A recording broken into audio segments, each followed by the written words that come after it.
Atlanta Thompson, better known as Honey Boo Boo, has turned 16 today, and the reality star is speaking out about not wanting to be known as the once rambunctious child she was on TV. We're gonna get into all of the drastic changes that she's made in her life, as well as the struggles that she faced being in the limelight at such a young age. All of that will come in just a moment, but first, if you could do us a big favor and please tap that like button, we'd really appreciate it. And with that out of the way, let's begin. Recently, Atlanta was the main subject for a Teen Vogue feature photo shoot, and in the piece, she did a personal interview where she got really candid about the people in her life, as well as trying to distance herself from the name Honey Boo Boo. Atlanta burst onto our TV screens with high energy and pitchy catchphrases when she originally appeared on TLC's Toddlers and Tiaras in 2012. Later that same year, her and her mother June would become center stage for their very own reality show called Here Comes Honey Boo Boo. The show was interesting to many because here you had this once working class family now dealing in the world of celebrity life. Sadly, not everyone viewed the family in a good light. Many articles were written that overanalyzed the show and constantly referred to them as white trash and hillbillies. What's worse was that because the show was centered around Atlanta,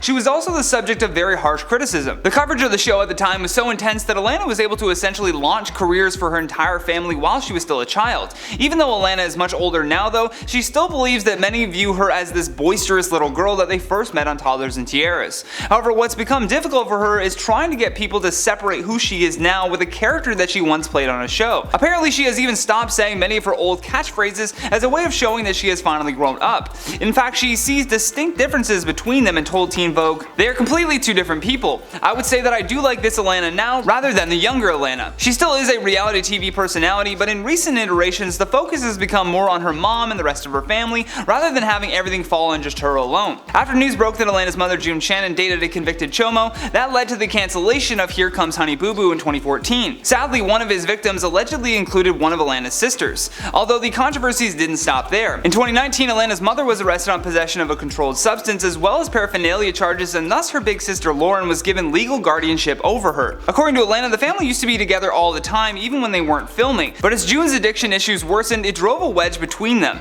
In order to recover from this trauma, she says it took two things. One was forgiving her mother so she could mend that relationship, but the other was her mom admitting that her actions were wrong. Atlanta goes on to tell Teen Vogue, "A lot of folks in this world do not realize how many people are actually really affected by drug and alcohol use," adding that it's very hard and something she'd wish on nobody. According to a recent study, 1 in 8 children aged 17 or younger live in households with a parent living with a substance use disorder. So she's correct when she says that a lot of people don't realize just how many kids out there are experiencing this trauma on an everyday basis. Now though, her and her mother are working to get back on track to where they used to be, and she also commented that she is very proud of her mom for working on herself. Due to her very public upbringing, Atlanta had to also focus on the importance of setting boundaries in her personal life, saying that she is always someone that speaks their mind whether you like it or not, and that if she doesn't feel comfortable doing something, she's going to let you know. Which means blocking out all of the comments of people who still view her as just Honey Boo Boo. Recently, she had changed her look quite drastically and decided to wear long lashes and longer nails, but her Instagram followers were quick to tell her that it's perhaps too much or too grown.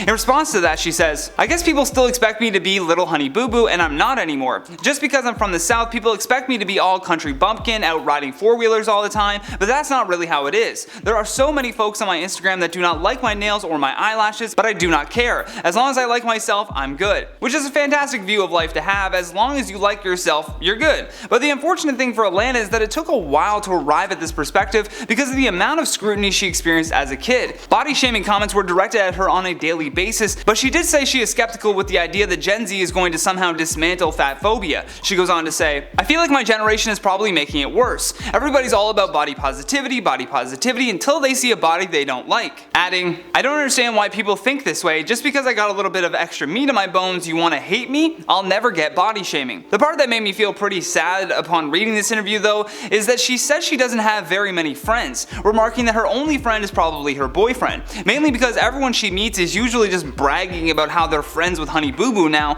and so she's built a distrust for people that want to be her friend. Despite all of the downsides to this early childhood fame though, Atlanta is proud of the person that she has become. Before becoming a nurse, she plans on graduating high school and college as well as moving out on her own at 18. Well, Atlanta, we wish you all of the best and success in your future, and with that though, let's check out some of your comments from the video titled "Top 10 Influencer Dark Secrets Exposed Part 2. Karina Rivera says, "I love this video. Being an influencer is not what it looks to be. Being an independent contractor, you make money one month and you will fall the next month." Very true. It is scary to get into that world of just being an independent contractor, let alone trying to be an independent contractor as yourself, not even just like a service that you're creating. So it is tough out there for influencers. Not exactly what people think it is.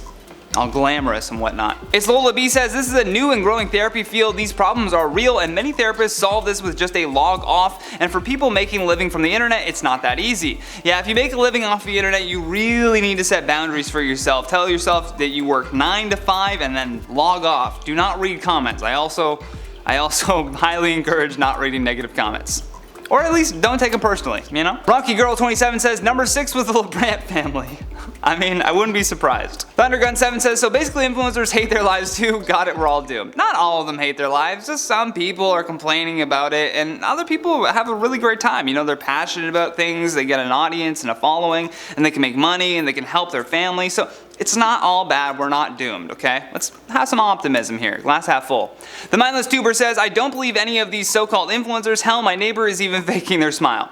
I can't speak on your neighbor. Maybe your neighbor is faking their smile, but yeah, you should, you know, like I said, have some optimism. Try to believe people at least halfway. You know, take everything with a grain of salt, but let's calm down on the pessimism here in the comment section.